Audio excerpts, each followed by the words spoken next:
Tous ont envie d'entreprendre dans le numérique. Tous rêvent de fonder une start-up.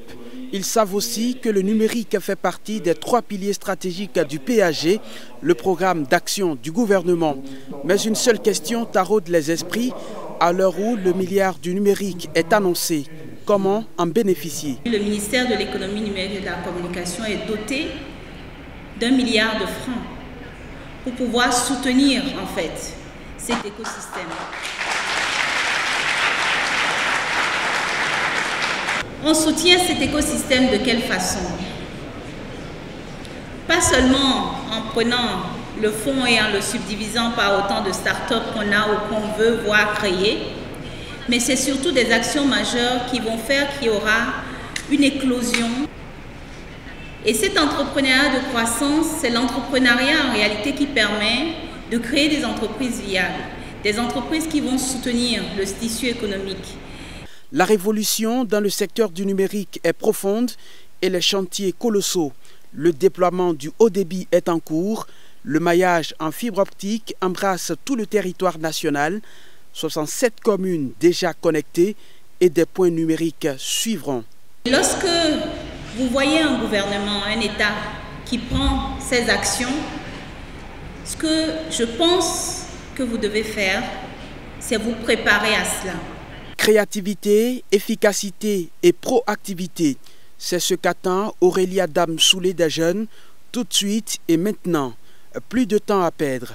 Dès l'université, vous pouvez déjà devenir des entrepreneurs. Vous organisez un groupe de compétences pour monter des projets et vous apprêtez de façon à ce que lorsque mes équipes viendront ici pour dire « nous avons lancé tel programme », que vous soyez déjà prêts. Vous, quel est l'engagement que vous prenez? Qu'est-ce que vous voulez dans cet écosystème du numérique? Qui vous voulez être? À quelle place vous voulez être? Par quoi vous voulez vous différencier? Est-ce qu'il n'y a pas des pétroles ici qui veulent devenir kérosène aussi? Non? Le gouvernement, pour faciliter les choses, décide d'alléger la procédure d'accès au marché public. Dès cette année, il est possible d'avoir quasiment l'ensemble des pièces administratives dont vous avez besoin pour répondre à un appel d'offres en ligne. Tout à l'heure, j'ai entendu dire, vous pouvez avoir vos attestations fiscales en ligne. Vous pouvez vous immatriculer, avoir votre IFU, identifiant fiscal unique en ligne. C'est une réalité. Et dès ce semestre, grâce notamment à la collaboration entre ma collègue et moi, au progrès aux investissements que nous faisons dans le numérique, vous pouvez désormais, sans vous déplacer, avoir accès à l'ensemble des marchés publics. Avoir gratuitement téléchargé les cahiers de charges pour répondre au marché sans quitter votre ville. Et ça, c'est beaucoup. À partir du second semestre, vous aurez la possibilité de répondre directement en ligne. Donc, depuis Paracourt, il y a un appel d'offres qui vous intéresse. Vous travaillez grâce aux avancées technologiques, grâce aux investissements que nous avons faits, vous pouvez répondre également en ligne. Et à l'endroit des indécis, ceux-là même qui recherchent des sources d'inspiration, des messages ne manquent pas. Docteur Aransou est une jeune femme qui est un produit de l'université de Paracourt. À la suite de ses études ici, elle a monté une boîte, sa start-up qui s'appelle Kia Medicals et qui fournit aujourd'hui des prestations dans le domaine de la e-santé et qui est en train de progressivement évoluer aussi vers le big data. Et aujourd'hui, elle fait le buzz dans le monde entier parce qu'on voit le potentiel autour de son entreprise. Le gouvernement ne peut pas tout faire. Ce sont des privés qui vont vous aider.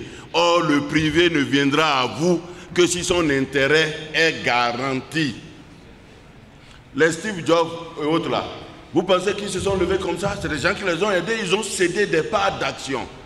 D'autres projets concernent la généralisation des usages du numérique par l'éducation et la formation.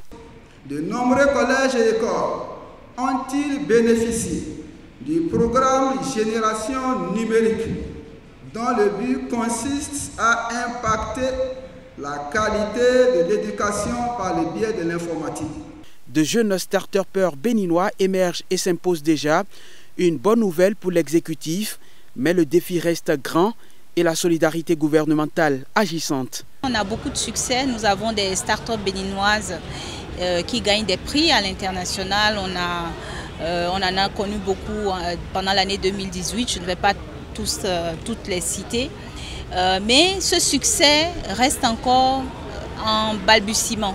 C'est pour ça qu'il est important que rapidement nous puissions mettre en place les leviers, non seulement les leviers technologiques, mais aussi les leviers financiers et procéduraux qui leur permettront en fait de pouvoir renforcer ces succès et puis pour ceux qui ne sont pas encore au courant, d'avoir l'information et de pouvoir constituer un vivier dynamique de nos entrepreneurs dans le secteur du numérique, mais aussi dans les autres secteurs. Je voudrais donc profiter de vos canaux pour remercier le ministre des Finances et son équipe d'avoir accepté justement d'être à nos côtés pour cette conférence et remercier le chef de l'État, le président de la République, qui au quotidien nous donne l'engagement, la force, l'énergie à travers son soutien à ce secteur également du numérique, pour que nous puissions avancer sur nos projets et atteindre les objectifs qui nous sont assignés. Quel que soit le projet que nous avons, le côté financier est toujours au cœur de tout ça. Donc, en accompagnant ma collègue et amie aujourd'hui ici, c'est vraiment marquer le fait que nous sommes, nous, tous les cadres du ministère des Finances, décidés plus que jamais à mettre toutes les énergies qu'il faut pour mobiliser les ressources nécessaires pour que ces projets soient une réalité et montrer le fait que c'est un travail d'équipe et que voilà, ces sujets constituent une importance capitale pour l'ensemble du gouvernement. Les dés sont jetés et le message on ne peut plus clair. Le milliard du numérique sera consacré aux projets novateurs et originaux capables de promouvoir le Bénin.